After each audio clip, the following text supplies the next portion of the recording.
प्यारे बच्चों, आपका हिंदी कक्षा में स्वागत है। आज हम संवाद लेखन के बारे में पढ़ेंगे। संवाद लेखन क्या है? संवाद दो या दो से अधिक व्यक्तियों के मध्य होने वाली बातचीत अथवा वार्तालाप का नाम है। दूसरे शब्दों में कहें तो अपने मनोभावों अथवा विचारों को दूसरों के समक्ष अभिव्यक्त करने तथा प्रत्युत्तर द्वारा दूसरे के विचारों से अवगत होने का सम्मिलित स्वरूप ही वास्तव में संवाद कहलाता है। वक्ता अपने मनोभावों को श्रोता के सम्मुख प्रकट करता है। श्रोता उसे सुनकर अपनी प्रतिक्रिया व्यक्त करता है। इस प्रकार संवादों का क्रम चलता रहता है। वास्तव में संवाद का उद्देश्य क्या है? संवाद का प्रयोग साहित्य की लगभग सभी विधाओं में किया जाता है।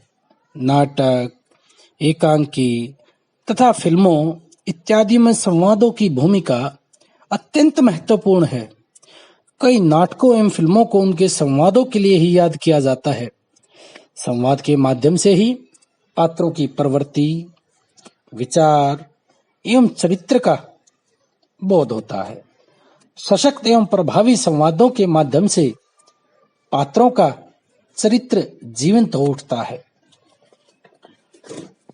संवाद लेखन के दौरान ध्यान देने योग्य बातें।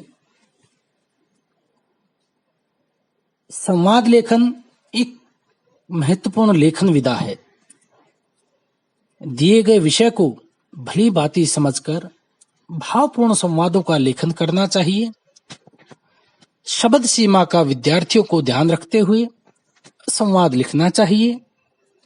संवादों का लेखन कल्पना के अनुसार तथा पात्रों के अनुकूल होना चाहिए। शब्दों का प्रयोग नहीं करना चाहिए क्योंकि इससे भाषा का जो सहज प्रभाव बाधित होता है। संवाद की भाषा सरल, सरस और रोचक होनी चाहिए तथा इसमें सशक्त भावाभिव्यक्ति का गुण होना चाहिए। भाषा का चयन पात्रों के अनुकूल होना चाहिए।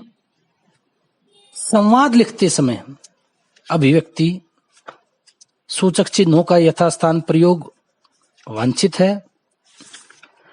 इससे संवादों में स्वाभाविकता और रोचकता आती है। इसके अतिरिक्त संवादों में विराम चिन्हों का विशेष तौर पर ध्यान रखें।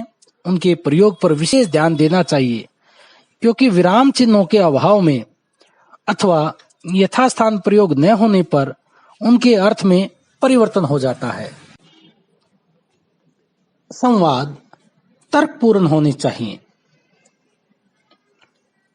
संवाद देश काल एवं परिस्थितियों के अनुरूप होने चाहिए। प्यारे बच्चों, संवाद लेखन के दौरान पात्रों के अनुरूप भाषा का ही प्रयोग करें और संवाद स्वाभाविक हो, बनावटी नहीं। समुचित अभ्यास से संवाद लेखन में प्रवीणता प्राप्त की जा सकती है। संवाद लेखन की उपयोगिता और इसके महत्व को देखते हुए ही इसे पाठ्यक्रम में स्थान दिया गया है। इसलिए इसका समुचित अभ्यास करें। धन्यवाद।